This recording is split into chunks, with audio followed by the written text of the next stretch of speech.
Kia ora tātou katoa. I'll acknowledge my co-authors here, John Quinn from NIWA and Chris Dorney sitting over there from GNS. So what we want to talk about today is I want to make three main points, and these points relate to the load to come. In other words, the historical actions, the past actions that have impacted on the way that systems are responding to, for example, mitigation actions, restoration actions that are currently underway. And I'll also make a point about the future, the lags in responses to mitigation and how long it might take for success to actually be acquired.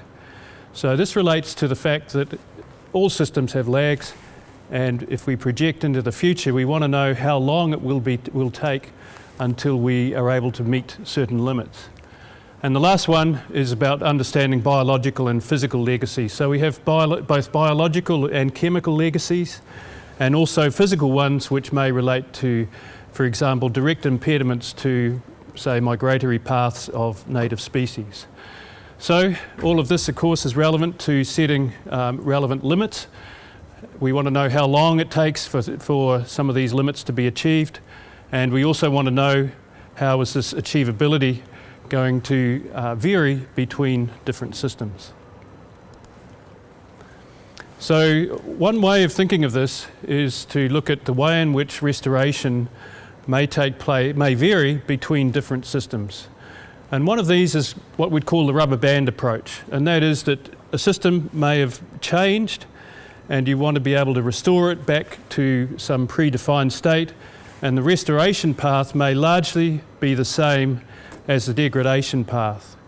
However, in the middle of these two boxes is a different case in which you have a significant hysteresis, and that is that the degradation took place and the restoration path may be quite different. In other words, that restoration path may actually need to have a greater level of concerted action and bring the system back to potentially a lesser state in terms of nutrient delivery, for example, than the original pathway that led to the degradation.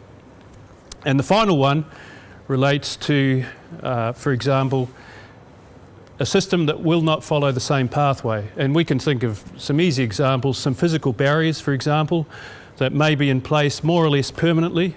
Dams are one such example, where the system that we try to restore will not actually follow the original pathway of the original degraded system. So three different models, and some of these drivers for what we term the hysteresis, the different pathway, will be legacy effects, connectivity between different systems, and some of the time lags involved in restoring these systems. So I'm just going to take you through some examples of those different cases. The first one being a largely rubber band type approach, and that is that if you put up fences, then you can very quickly bring about results in terms of bacterial indicators such as E. coli. So this particular case relating to the Horizons Regional Council region, and in this particular case the Makakahi, and very large E. coli concentrations which were on a relatively rapid basis in the matter of 6 or 7 years able to be attenuated to quite low levels. And it will vary between different cases, but this is the rubber band case where simply putting up a fence, being able to have a significant riparian buffer, will bring about a more rapid type of response. The second case relates to a longer response time, and in this case we're looking at stream temperatures. And stream temperatures will respond to essentially a couple of different factors. One of them is the length of time that the vegetation has been put in place, for example, as you restore a riparian buffer system. So that length of time will vary between, for example, the stream size, the channel width. You can see pretty clearly here that there's a very big difference between the channel width or a stream of 2 metres and a channel width here, a larger stream of 10 metres. And you can effect very rapid change on the small stream, 2 metres, but it'll take in the order of perhaps 10 years or so to see a degree Celsius change in those larger streams of 10 metres or more. So that relates to the timescales on which trees might grow.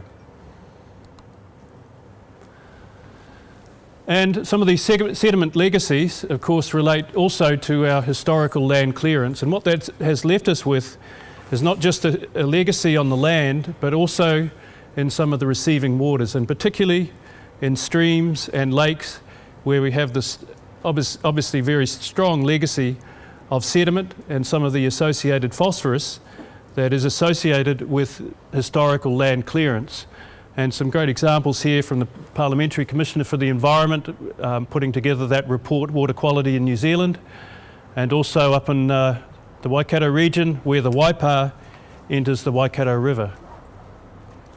So these types of cases, we can expect a longer and stronger hysteresis effect. It will take longer to be able to bring back these systems, to be able to get significant vegetation on the ground, to be able to attenuate some of the sediment, some of the runoff. Okay, so just an example.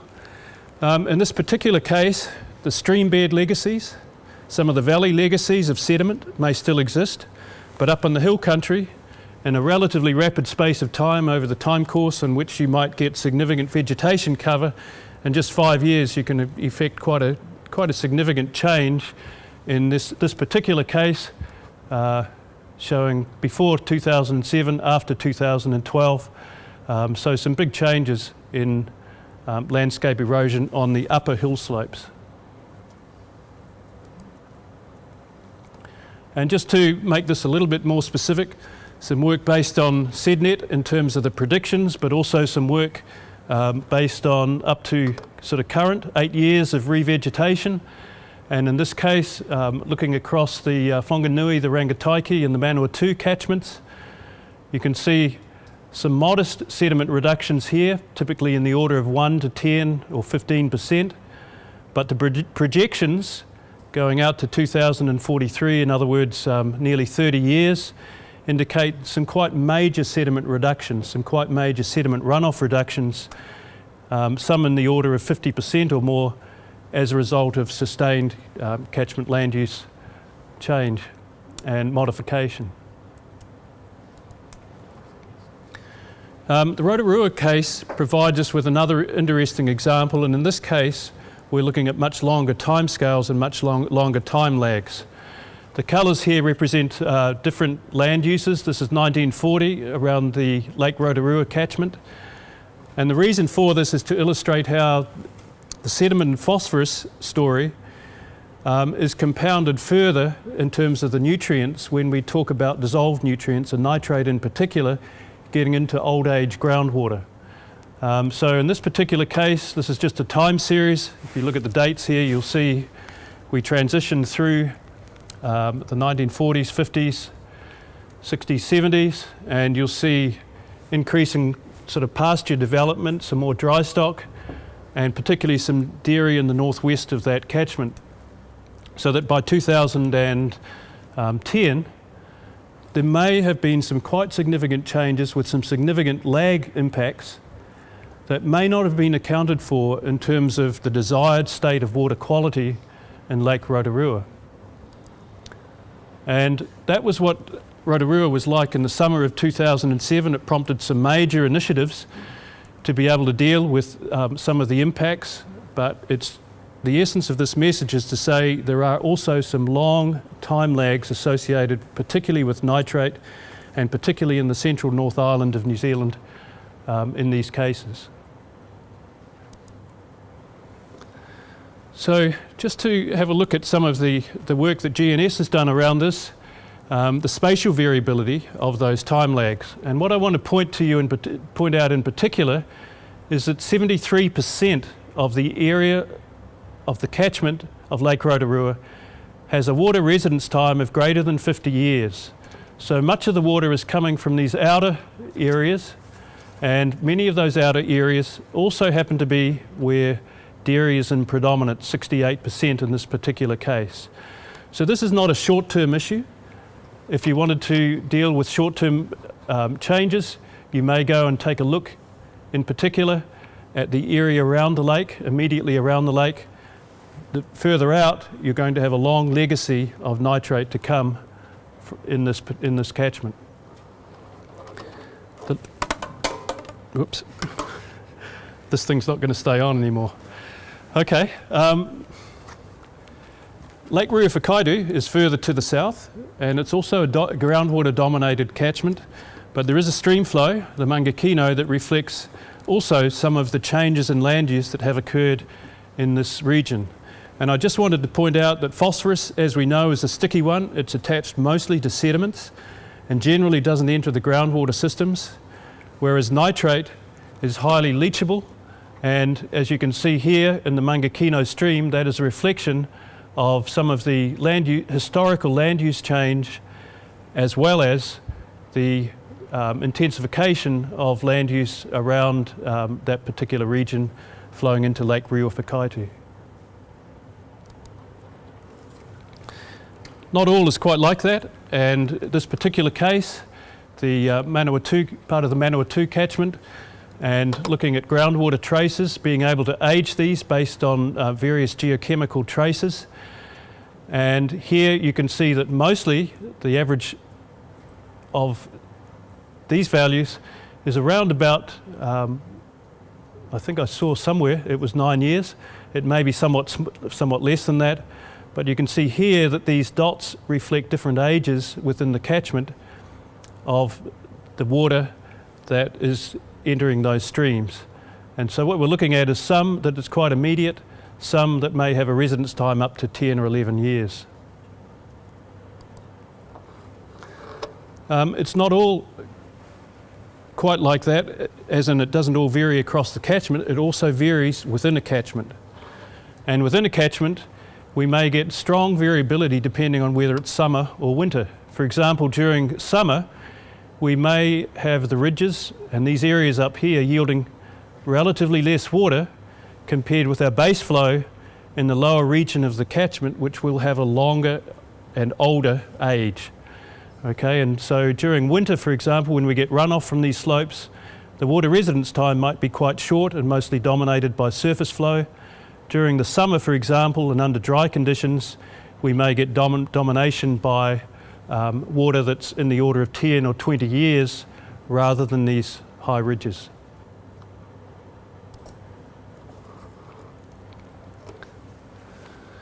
So, an alternate theoretical model to this is looking at restoration of impacted systems and based on Hobbs and Harris and looking at critical thresholds. Some of these critical transition thresholds relate to some of the biotic interactions, and some of them relate to physical interactions.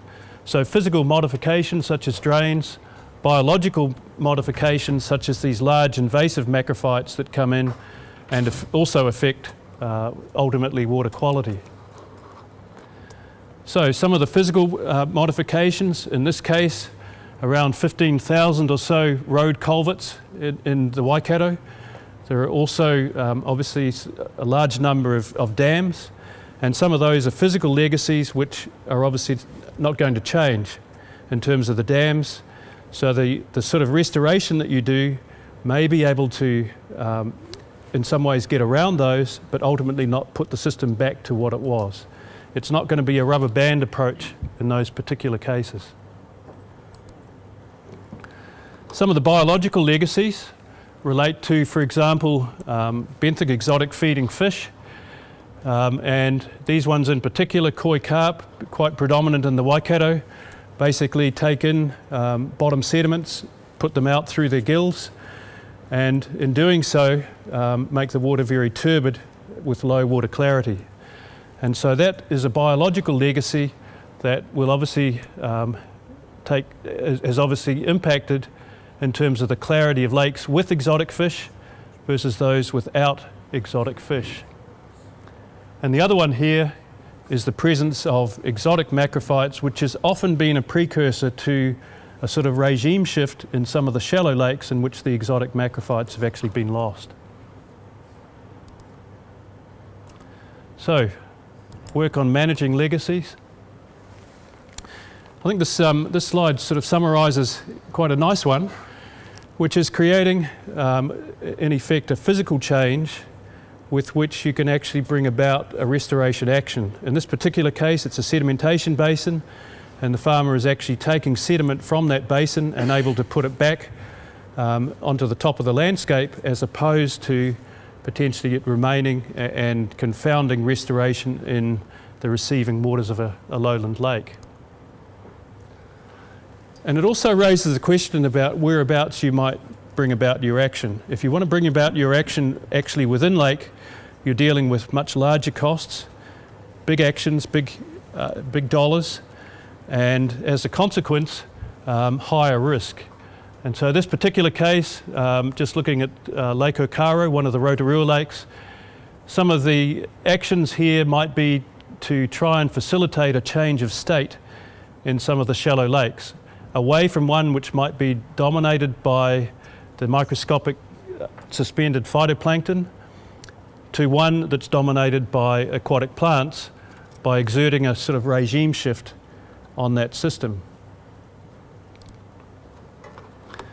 And to some extent that's what's happened in Lake Rotorua. The alum dosing that's taken place in Lake Rotorua since about 2006 was designed originally to address some of the phosphorus issues in that lake. But it has had a surprisingly long lasting and beneficial action that goes beyond simply locking up some of the nutrients. As a consequence of alum dosing in Lake Rotorua, and so this particular graph shows the level of phosphorus getting down to very, very low levels, these dots along here, since a regular regime of alum dosing took place since about 2009.